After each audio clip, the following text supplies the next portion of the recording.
Today, we will explore the development of video games and their impact on technology and society.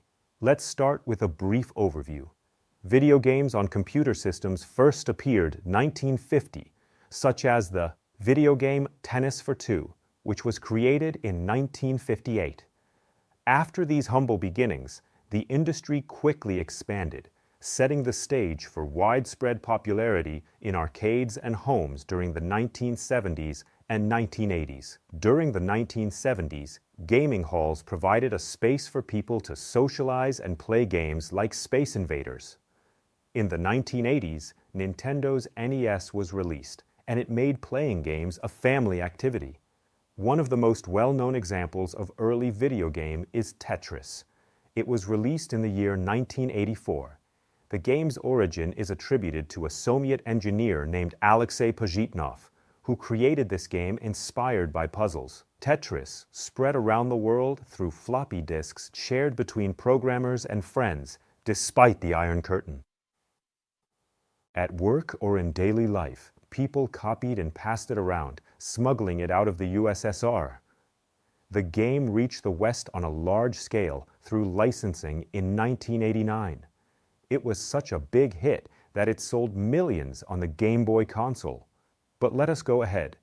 As the market for video games and its audience expanded, technological innovation became a driving force, propelling video games into new realms of creativity and realism.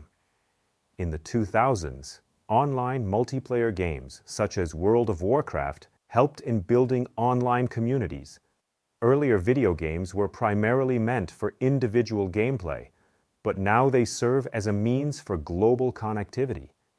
This shift has not only given rise to esports, but also had a significant impact on pop culture.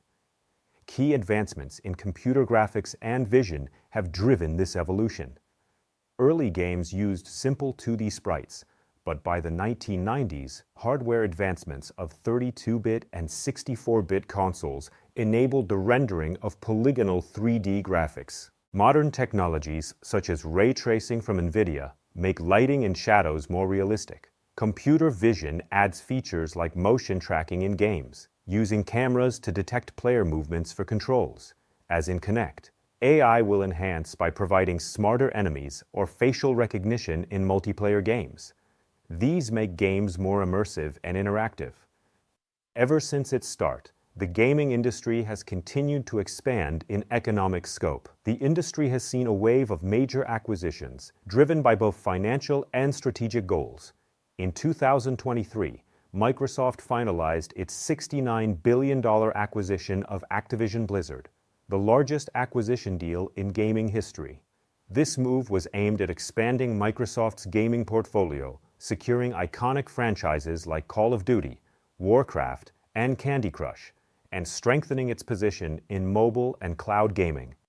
In 2025, Saudi Arabia's Public Investment Fund, along with private equity firms, acquired Electronic Arts, EA, for $55 billion. This acquisition is part of Saudi Arabia's broader strategy to transform the country into a global gaming and esports hub, fostering economic diversification and job creation.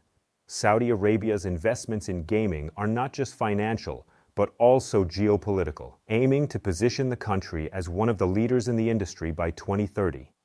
Why are these large purchases happening? These acquisitions reflect a trend of consolidation in the gaming industry. Companies are seeking to scale operations, diversify content, and leverage new technologies. The goal is to create more immersive cross-platform experiences and secure a competitive edge in a rapidly evolving market. It also allows companies to have an advantage over their competitors, effectively being able to consolidate parts of the market for themselves due to a large portfolio of games. For example, online gaming grew rapidly thanks to cloud computing, which lets players connect from anywhere without needing top-tier hardware. NVIDIA's GeForce Now is a prime case. It streams demanding games to everyday devices with the cloud, backed by massive server investments. NVIDIA's gaming segment brought in $11.4 billion in revenue for fiscal year 2025, up 9% from the year before. On the console side, PlayStation upgrades like the PS5's super-fast SSD cut loading times dramatically. Sony poured about $2.1 billion into R&D for its gaming division in the fiscal year ending March 2024, part of a broader push that has sold over 80 million PS5 units up until today. But not every big bet pays off. A stark example is Google Stadia. Launched in 2019 as a cloud gaming pioneer, Google's project was shut down in 2023 due to low user numbers and fierce competition. These stories show how video games drive tech innovation, with huge rewards for winners and tough lessons for flops. Although multiple indicators project further growth of the industry, in recent years there has been turmoil. Indie developers are facing especially tough times, and there was a large number of layoffs after the COVID-19 pandemic. Companies typically generate revenue through sales, but models are shifting towards free-to-play models that include ads, subscriptions like Xbox Game Pass, customizable items, and pay-to-win options.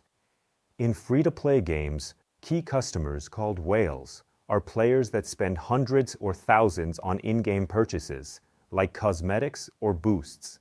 They make up 1 to 2% of users, but generate 50 to 70% of revenue, essentially funding the game for others.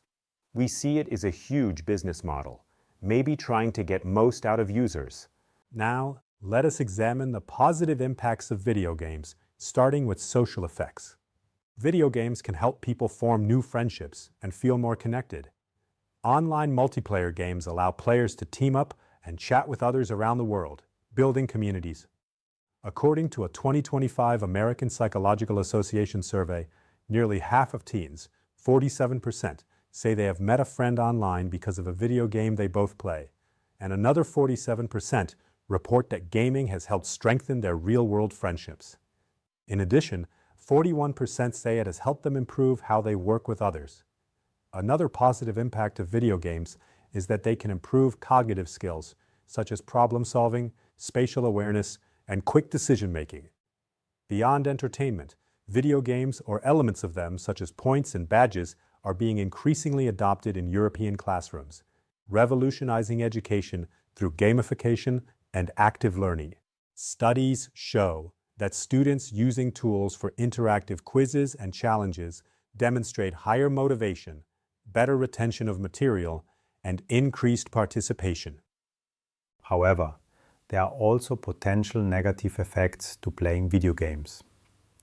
A 2025 study among Koreans could not show a linear relationship between loneliness and isolation and gaming behavior. However, when playing becomes an obsession, there might be other negative effects.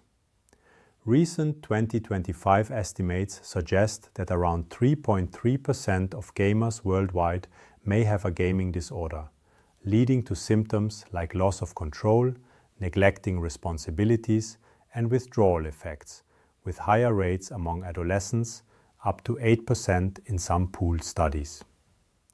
In Europe, prevalence among adolescents is lower at 3.9%.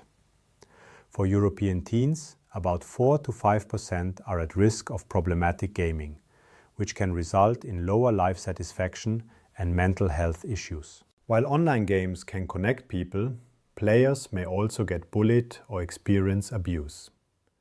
In Europe, a 2024 WHO Europe study found that 15% of school-aged children, 11, 13, and 15 years old, experienced cyberbullying, with rates rising from 12 to 13% in 2018 amid increased digitalization, particularly in online gaming chats and multiplayer environments.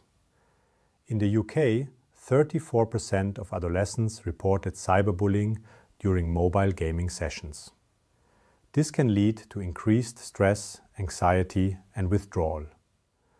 Prolonged gaming can lead to physical issues like eye strain from continuously looking at screens, carpal tunnel syndrome, poor posture causing back pain, and a sedentary lifestyle that increases risks of obesity or heart problems. Finally, let us address a big debate in the media, which is whether video games cause violence. While concerns about video game violence persist, the evidence from European studies indicates that the relationship between gaming and aggression is complex. It is influenced more by individual and environmental factors than by the games themselves. Moderation and context remain key to understanding the impact of gaming on young people.